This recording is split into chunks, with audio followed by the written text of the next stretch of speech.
looking ahead to tomorrow, your last college game in your hometown, what do you think the emotion is going to be like? I mean, yeah, it was kind of one of those things, kind of like a short memory, because I mean, in March there was no time to dwell on the past and you know try to live in that moment too much. But yeah, I mean, tomorrow's already game day, so that's what we got our eyes set on. I mean, as soon as we got back to the hotel yesterday, immediately hopped on some film on UConn and started prepping for this game tomorrow. So yeah, it's just short memory, and you know, I'm super excited for tomorrow, and you know what the Vegas crowd will be like, and you know, I mean, it's the regional final. I mean, it's all you can ask for. Okay, right down front first. Connor Morissette, Sports Illustrated Media Group. Julian, I know you just said short memory, but can you just take us through after hitting the shot? Did you connect with friends and family last night? What was last night like, hitting that big shot in your hometown? And just take us through what happened after the game. I mean, yeah, I mean, right there after we celebrated on the court a little bit, I ran over to my dad and my two sisters and my nephew, gave them a big hug, you know, talked to friends and family for a little bit, and then, you know, came in here and celebrated with my team. You know, I mean, that was the main thing. You know, try to celebrate here as much as we can, because as soon as we left the arena, it was all business. So you just celebrated here. I mean, obviously, just had moments talking to my dad and my sisters. I mean, it was just a cool moment to share with them, and I'm so glad. That's something we'll never forget. Okay, right here. Julie, this is for Julian, and if someone else wanted to weigh in on it afterward, fine, but it's also good. But Gonzaga's been deep in the tournament so many times, year after year, for a long period of time. How much have you guys talked about maybe being the group that makes that breakthrough and finally gets all the way over the top? I mean, before every season, I mean, that's obviously our ultimate goal, especially at Gonzaga. That's all we got our eyes set on.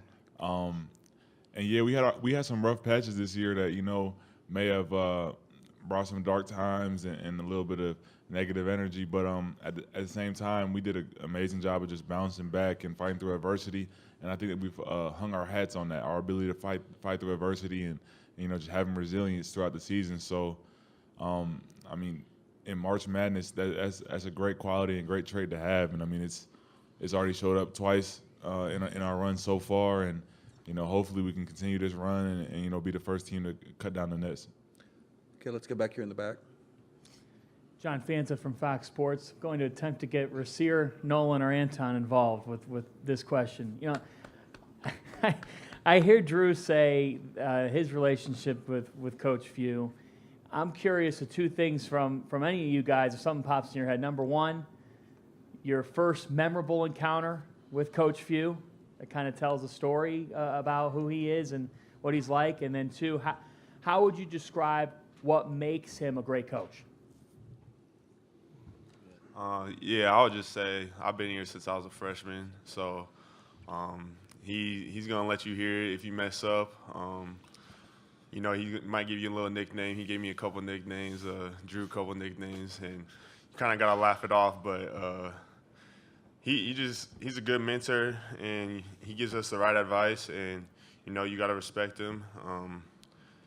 Like Drew said, we bumped heads a little bit in the 4 years, but that's just how it is with your coach. And you know, I'm just proud he's pushed me to become the player I am today. Do you want each of you to answer that?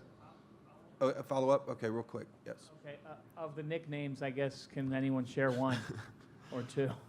He gave me the nickname Sleepy Floyd.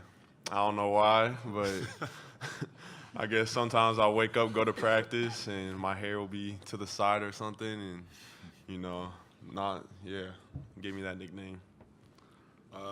My nickname was Dumbass for a while, my freshman year. Pretty fitting. Okay, down front. Travis Green, Crim 2 News in Spokane. Raj, I hope I'm not putting you on blast too much here, but I was talking to your dad yesterday, and he was telling us about just like the passion that you've always had for sports. And when you were a kid, you would sleep with, before I think it was a football game, you had your helmet and pads, you slept with your pads. Is this something that, you know, a stage like this, do you have any superstitions with something so big heading into big games like this? Nah, that was a big football game for 8-year-old me, and I just had my helmet on all night. So yeah, but really no superstitions. Just take a nap, listen to some music, and then go out there and play. No real superstitions now. Okay, back here in the middle. Austin Montgomery, Mid-Major Madness. Andre Jackson, this is for Anton. Andre Jackson, guy who has a huge impact on the game but doesn't necessarily show up on the box score. How do you limit his impact on the game tomorrow? It's going to be tough to do that. He does a little bit of everything. Once he gets a rebound, he pushes it up the court super fast. So, he's just a player that kind of does what I try to do and what I do. And, it's going to be tough to stop him, but we're going to have to figure out, watch some film on him and figure out ways to stop him. But, he does a little bit of everything. Okay, right here in the middle. Joe Ruda, Hartford Current. Nolan, I'm just wondering, similar question to the last one, but Jordan Hawkins, what do you see in him in the way that he moves off the ball, and how difficult is he going to be to keep up with? No, it's going to be a hassle for sure. The way he moves without the ball is amazing. It's definitely pro-like. So I just feel like, just being attached, being on his hip the whole game, and just being tough, being there on the shot is going to, make the tough shots, harder for him, I feel like. So, yeah. Question over here. Gavin Keefe from the London Day for Julian. In games like this, you have two very good teams playing. What's some of the intangibles that can make a difference in a game like this?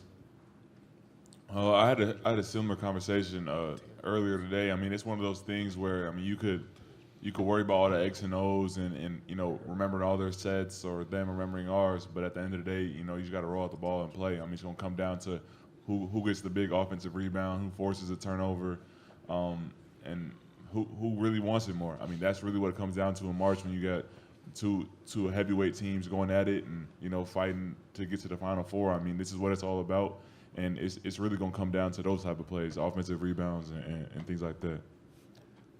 Okay, we're going to take a question on Zoom from Brenna Green. Go ahead. This one's for Ton and Drew. Brenna Green, point 6. There's a lot of, I guess, outside similarities to this game from the Baylor game in 2021. Just what did you guys learn from that game after a big shot like this one, and how are you going to apply it going into this game to avoid a letdown? Yeah, I would just say kind of what Julian said, just short memory.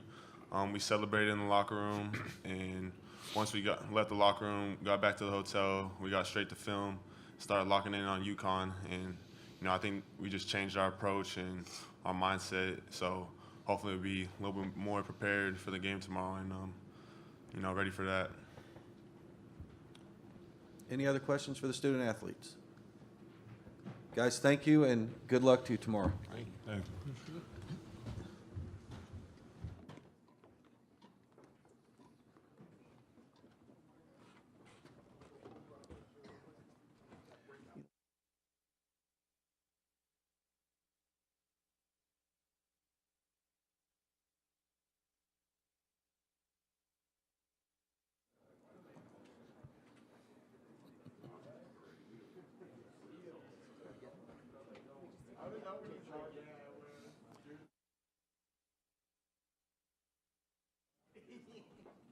How you doing, Coach?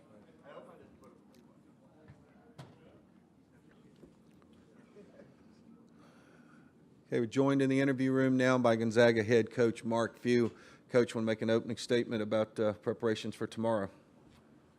Oh, yeah. Hey, everybody's fired up and excited to still be playing in the greatest sporting event in the world. So, but it was a short night, and UConn presents a lot of problems. I mean, talking to people, I think we all feel like they're playing as good as any team in this tournament right now, and so there's a lot of things we got to get over and cover today, and then hopefully in a walkthrough tomorrow and get ready. We know it's going to be a real physical game. Their transition offense is every bit as good as ours. And then they just have the ability to score inside and outside. and then their defense has has been top notch through this tourney and was excellent yesterday. Okay, we're going to start with questions back here on the right. Mark, John Fanta, Fox Sports. We just got done talking with your guys, and I asked if they had any interesting, memorable story of their first encounter with you. Great. They jumped into nicknames, and Drew said that his nickname as a freshman was Dumbass. I'm just curious. You have a problem with that? No, I think it's incredible. I think it's outstanding. Can you? He's changed now. Can you elaborate? He's the union rep now. That's his nickname now. So he's been the union rep the last 2 years. He's always on me about length of practice, length of film sessions, days off, et cetera, et cetera, et cetera. So yeah. So I guess he's moved up some, right? I just want to make a quick announcement. The breakout rooms for the players will be open at 3:15, so it's 3:02 now, so you have a little bit of time. Ed, go ahead. And I did and I heard Anton. I was in another room. He had Sleepy Floyd. Sleepy Floyd was just because Anton played like he was asleep his first 2 years. No emotion, no. And so I just threw out Sleepy Floyd. Those guys have no idea how good a player Sleepy Floyd was back in the day. I think it's a cartoon character or something. Ed Graney, Review Journal. Mark, coming out of Liberty, what were the intangibles most about Julian that you saw, and now the development under you, what do you see in terms of the player that he was? Just what you saw last night, and his ability to score. I don't know if you covered him or watched him at all back in the high school days, but prolific scorer. I remember one of the games I was down recruiting at, he had at least 40 in. And he just scored it really, really easy. And we were looking for a big wing, like a Kispert type wing that could shoot and score at that time, and he fit the bill perfectly. Okay, another question in the back.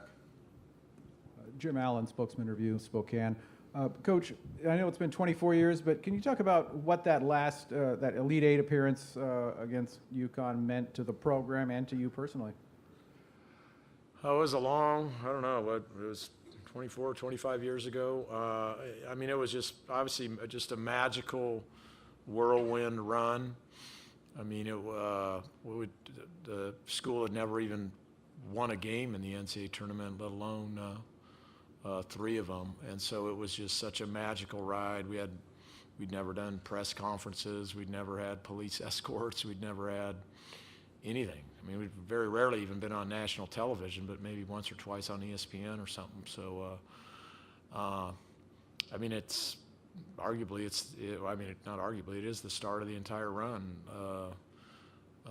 And everybody knows the story. Enrollments went from 2,500 now to over 8,000, and there's all kinds of new buildings and new arenas, and it's just been a great story to be a part of. Okay, right here. Don Amore from the Hartford Courant. Coach, you mentioned that run 24 years ago, and you've taken so many teams deep into the tournament since then. What's unique about this group, and what gives you optimism that maybe this is the group that can go all the way?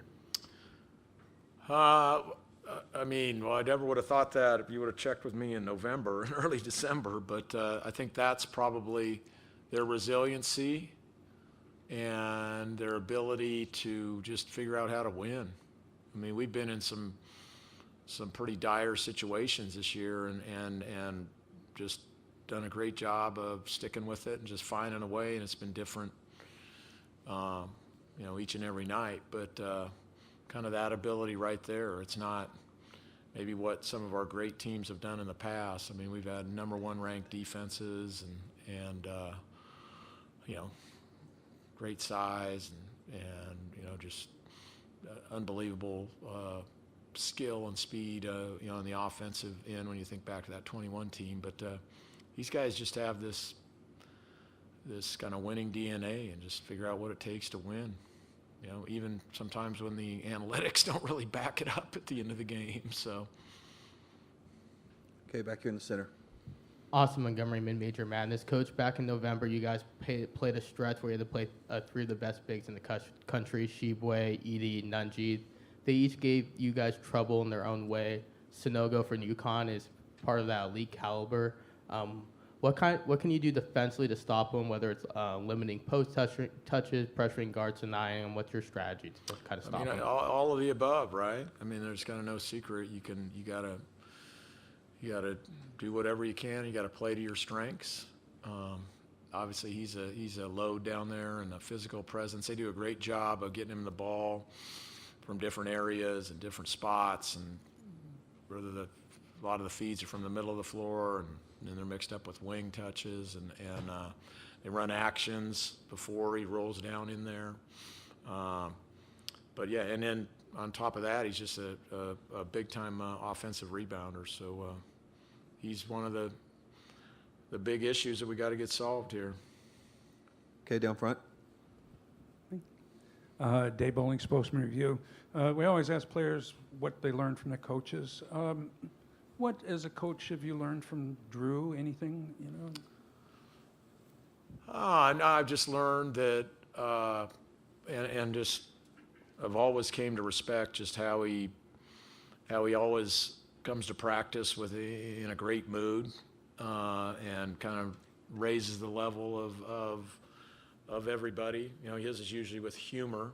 You know, not really rah guy, but takes the edge maybe off the moments, or you know, when you're in those tough, you know, coming back from a tough loss or a tough game or whatever, Drew can always drop it down a couple notches and maybe make it feel like it's not life or death.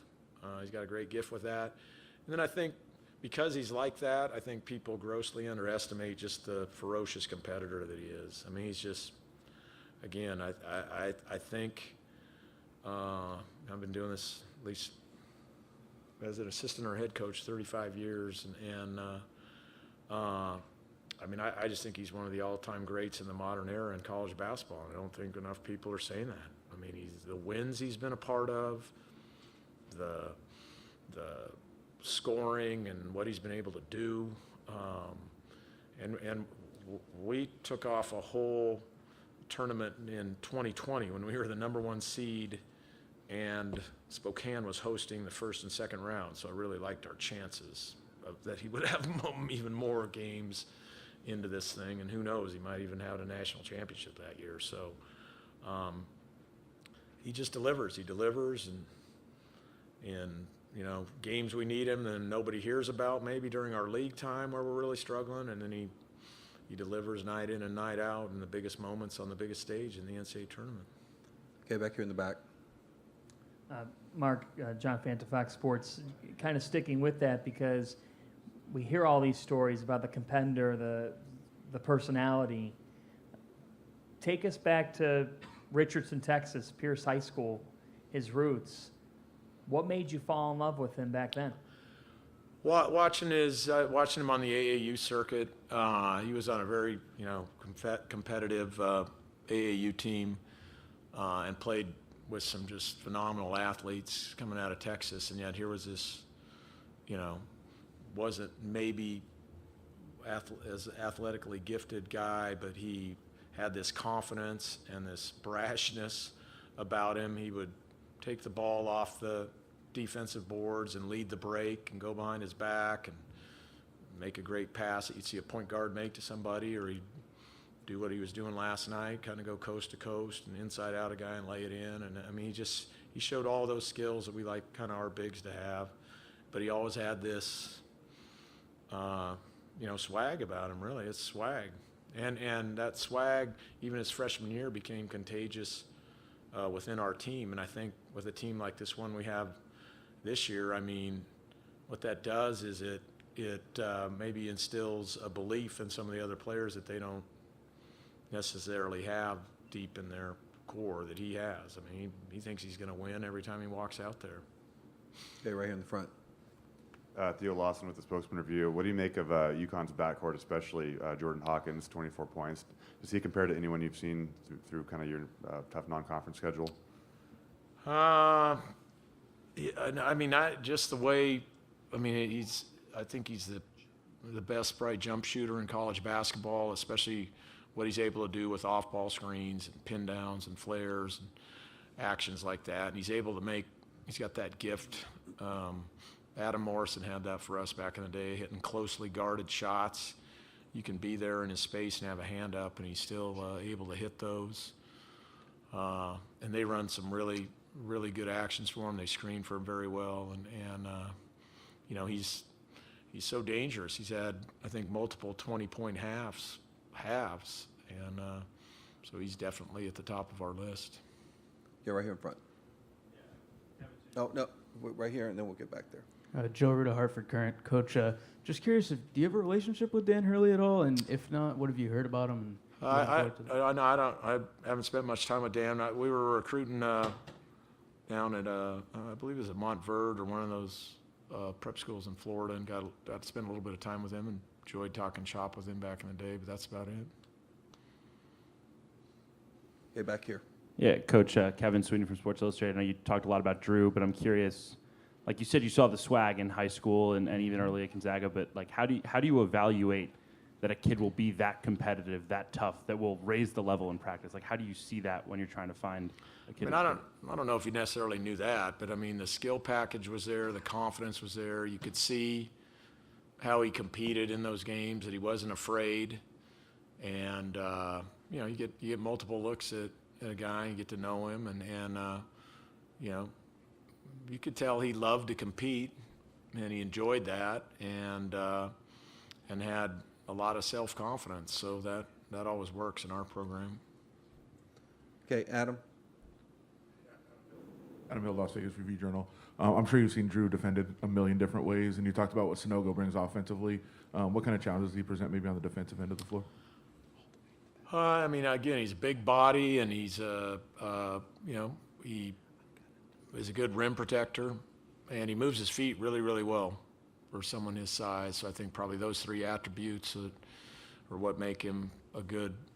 And it won't be just against Drew. He does a good job with his ball screen coverages. He gets out and moves his feet and hits his coverages really, really well. Okay, in the very, very back here.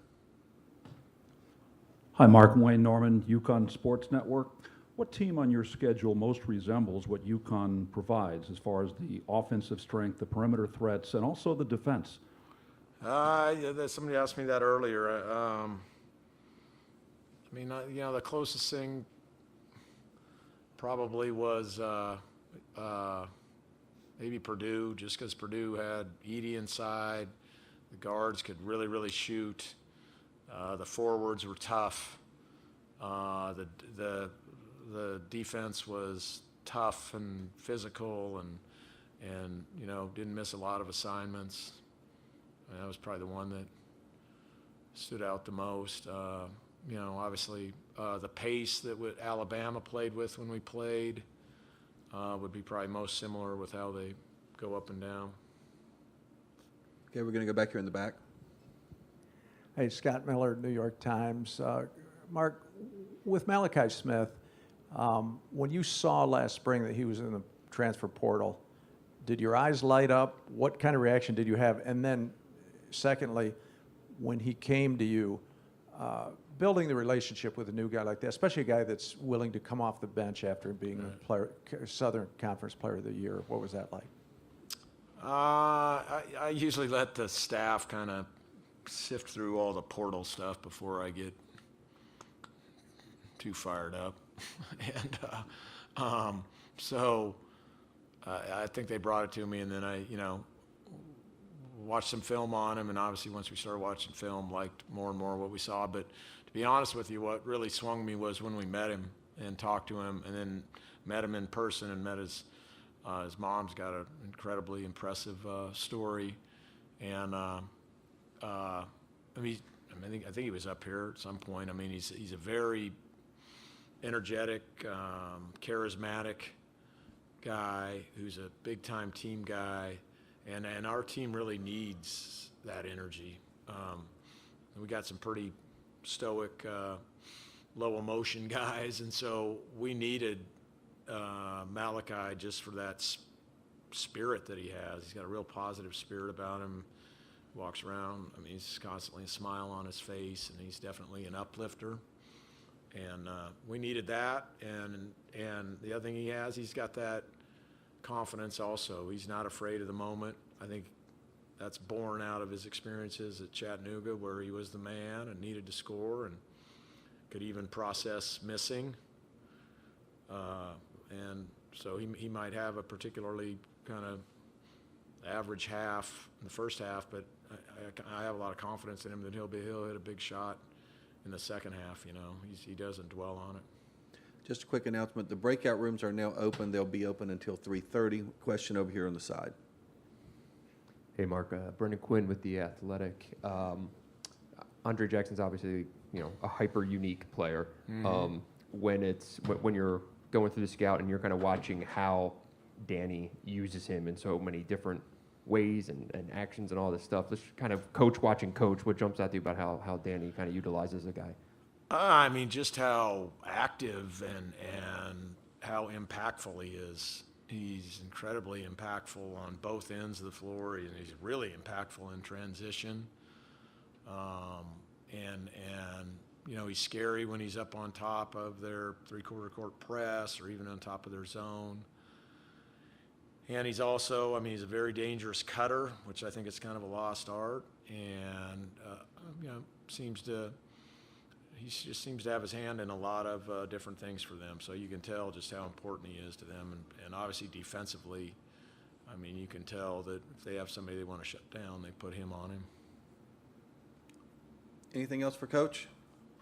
Coach, thank you, and good luck tomorrow. Yep, you got it. See you tomorrow. Thank you. All right. Hey, you got out 10 minutes early.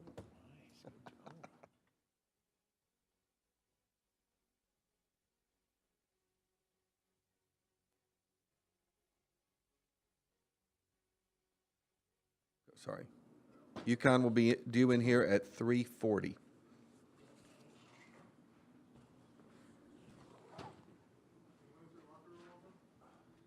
UConn's? I'll have to look at the schedule. I'm not sure.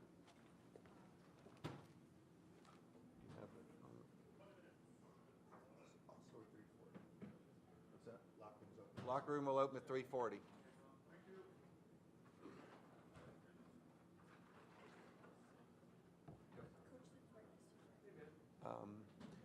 If he comes in with the players, yes. If he decides not to come in with the players, then we can move him. If he comes in later, we'll move him down like we did Mark. So, you got the 5?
We will be bringing the starting 5 from UConn as well as head coach Dan Hurley in. Just as a reminder, the student athletes will be here for the first 20 minutes.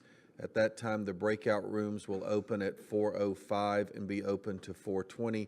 The breakout rooms are back down the hallway where the locker rooms are. So again, try to direct as many questions early on to the student athletes if coach comes in with them. Thank you.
You guys need some water? Yes. Andy, can you guys get some cups of water for the players? Oh, we got some coming. I told them to bring some. Okay, we're joined today by our UConn student athletes, Tristan Newton, Alex Caraban, Adama Sanogo, Jordan Hawkins, and Andre Jackson Jr., and we will open things up for questions to our student athletes. Please raise your hand, and we will bring a microphone to you. We'll start right down front here. This is for Adama Gavin Key from the New London Day. Adama, what are your thoughts on Drew Timme and playing against him and what you've seen on him on tape? Watching his game, I know like he's one of the best players in the country, you know, and we know like he's well coached and you know like he's a good player. So I think it's gonna be a good matchup for us. You know, this is a team that are well coached. They have a good coach. So I can't wait. You know, I'm definitely like looking forward, and I think it'll be a fun game tomorrow. Yeah.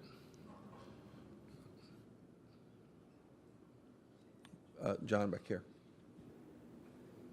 Hey guys, John Fanta from Fox Sports. This question's for, I'll zone in on Andre and Jordan here. Last night, Adama talked about this team coming together after January, and that you guys had a meeting, and the way the meeting started wasn't the way the meeting ended. What do you recall about what happened in that conversation between you guys that has led you to the run you've gone on now? Really, that meeting was just a talk amongst us about stuff we had to do and hold each other to a higher standard, the UConn standard, and then really just it was just about taking an everyday approach to just getting better as a team. And we all did that, and we made that true, and we all been doing a pretty good job of just making sure we're all on the right page or on the same page. Yeah, I follow up to what he said. I mean, just had the man-to-man conversation. So, like, we just had to be real with ourselves. Like, we just know we didn't want to be in the same position that we were last year. So we had to look ourselves in the mirror and take that big leap that we had to take. So. Any other questions? Oh, another one for John there. Guess I'm going to focus on you here, Alex. As a fellow front court player, what have you learned from the guy to your right? Do you have any story that comes to the top of your brain about Adama Sanogo? I mean, I've learned a lot from him. I mean, just seeing him off the court, just how he is as a person, how he carries himself. And then on the court, his work ethic. I mean, he's one of the hardest working players on this team. So it's really driven me to work hard too. And he makes my life so much easier on the basketball court. We communicate with each other a lot. He controls the inside and the paint so much to where it helps me out on the perimeter as well. So he's a great teammate. Some stories, I mean, you know, he blames me a lot of stuff. He calls me the freshman a lot of times. He blames me all the time. So I mean, he's a great teammate, and I love him. Okay, back here. Brendan Quinn with The Athletic. Andre, what do you think Dan was like as a player? Probably really gritty. He was probably real gritty. Played a lot of defense. When he told me though, he said that he was more of like a playmaker, had a lot of different skills, good skill sets. So I've watched some of his highlights at Senior Hall and stuff on YouTube. So I'm definitely a fan. Right here in the middle. This one can be for Andre. Please oh, identify sorry. yourself, Yeah, affiliation. Kevin Sweeney from Sports Illustrated. Andre, I'm curious. I talked to Joey C. The other day. He said that sometimes he watched highlights of the Alabama game and some of the stuff in Portland to kind of remind him how good you guys could be when you share the ball that way. Did you ever do stuff like that, like just to try to remind yourself of how good this team was early in the season when you guys were struggling? Yeah, definitely. I think I always do that. I'm always constantly watching our team. I just like to watch us play because the way we play is very selfless. We all touch the ball. We all moving the ball. So every time there's a game, I always watch the game, and then I watch like the breakdowns of the game as well. So every game, I think I just tune in and try to watch and see just the way we play and how we could get better. Adam down front. We're going to bring the microphone down front. Adam Hill, Las Vegas Review-Journal. For Tristan, obviously defense is a team game, a team concept, but how much faith do you guys have as a team in what Adama can do against Timmy tomorrow?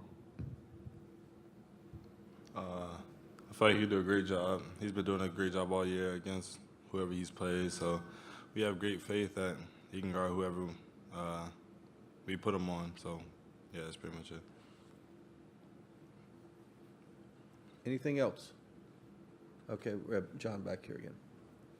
Tristan, earlier this season you talked about the UConn standard and how much it means to you to be a Connecticut point guard. What can you say about the opportunity at hand tomorrow as a Connecticut point guard to write a chapter on an Elite Eight game? I mean, yeah, it's a big honor to be in the spot that we are. But like I said, I'm not focused on like myself, to be honest. I'm just trying to do whatever I could do to help the team win. So, yeah, it is a big honor, but it's not just me as a point guard, it's everybody else. Okay, Jesse back here in the back. Andre, obviously we all know the Jesse, attention. identify yourself. Jesse Merrick, Channel 3 Las Vegas out here. Andre, we all know the attention that Drew Timme obviously commands. Outside of him, though, what are the other things that stand out about this Gonzaga team that make them so tough to play against? I mean, they're the best offense in the country, and they're very efficient. They have a lot of different guys, a lot of different weapons. Definitely Drew Timme has been a really good player every year he's been in college, so we know what he brings to the table, and around him he has a lot of people that can shoot the ball, some good role players. At the 4, they got number 22. He's pretty good role player, so they got a lot of guys that fit around his style of play. So they are a good offensive team, but we're a really good defensive team as well. So really just going to go out there and try to disrupt the rhythm of their offense and really just stick to our script and what we do. One down front here. This is for Alex Gavin Key from the London Day. You guys have been pretty loose as a team so far, and obviously tomorrow a trip to the Final Four is on the line. Can you continue to stay loose going into this big game? Yeah, I definitely think so. I mean, we're coming off a lot of momentum right now. We just had a great win yesterday and a bunch of great wins throughout the entire season. So we want to keep building on it. I know we're excited to reach the Final Four. We want to reach the Final Four. That's been a goal of ours since the beginning of the season. So we just want to get out there and start playing. Anything else? Thank you guys very much. Good luck tomorrow. The breakout rooms will open at 4:05.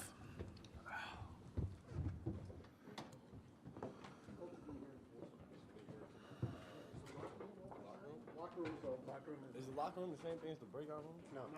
That's a good try.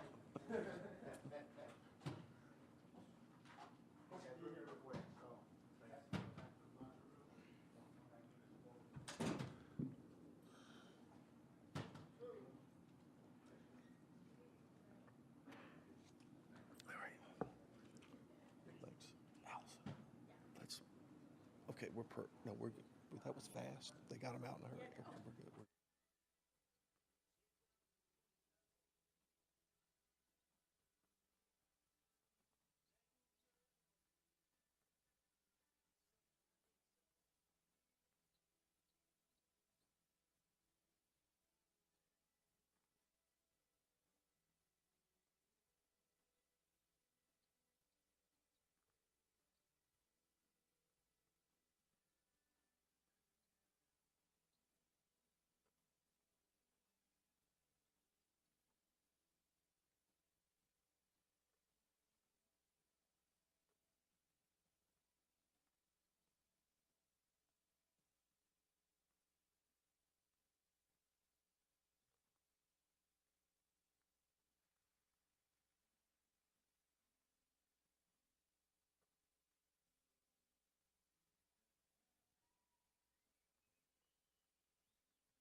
morning, Coach. Doing well. That's a fresh cup if you're thirsty there. Okay, we're joined by UConn head coach Dan Hurley. Coach, you want to make an opening statement just about your preparation and tomorrow night's game?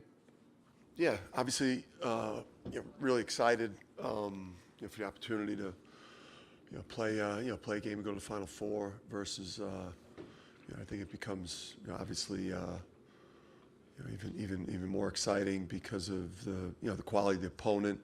I just think a UConn Gonzaga game, West Region final is just an exciting game to be a part of. So we obviously know their quality, one of the best teams in the country, and have been one of the best teams in the country, for recent memory. So excited about the game. Obviously, it's a great challenge. Start right here in front. Dan, Mike Anthony from Hearst. Knowing that you're coaching one of the biggest games of your life tomorrow, what is today like for you? You think you'll get any sleep tonight? Yeah, it's an important game. I just, I've coached a lot of games. I don't think,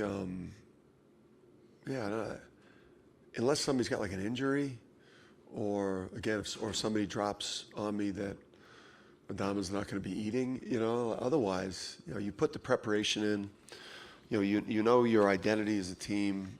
Obviously, you've got a short prep to get ready for your opponent. But I think at this time of the year, I think for most teams, everything's pretty automatic. You just try to get your team in the best frame of mind, mentally, and keep them fresh, and go try to give your best performance. But stressing and turning, tossing and turning, that won't be me tonight. I'll sleep like a baby. Okay, right here in front. Adam Betts with the Journal Inquirer. Coach, just what are your thoughts on Coach Few and what he's done with the Gonzaga program and turned it into a mid-major, into a national power? Yeah, obviously, they hit the mark across the board. Player development, the culture, the winning. Final Fours, obviously, putting guys in the NBA. They do it with a culture that's widely respected. So, share the sideline with some coaches more than others. You have greater respect for what they've been able to do in their career and how they've done it. Obviously, Mark's one of those guys you have a lot of respect for. Hey, John. Dan, John Fanta from Fox Sports. Last night, Adama Sanogo talked after the game, and he told me that he'll talk to himself in the mirror tomorrow morning about who he needs to be, and you can do this, Adama. Mm-hmm. Who is Adama the person, and what made you fall in love with him in the first place?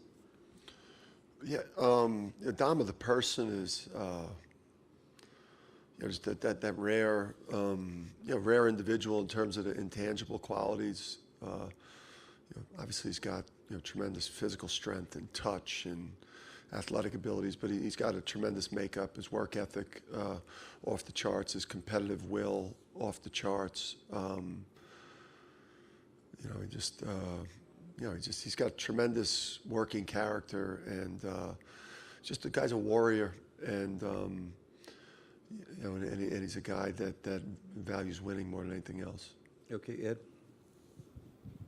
Ed Graney with the Review Journal. Coach, is it your leadership that kind of allows you to perform as you did yesterday on this team, despite everything that's happened, whether it's the bus, whether it's the hotel? I mean, you must have leaders, that kind of can compartmentalize, and then when it's time to go, go. Yeah, it really hasn't been that bad.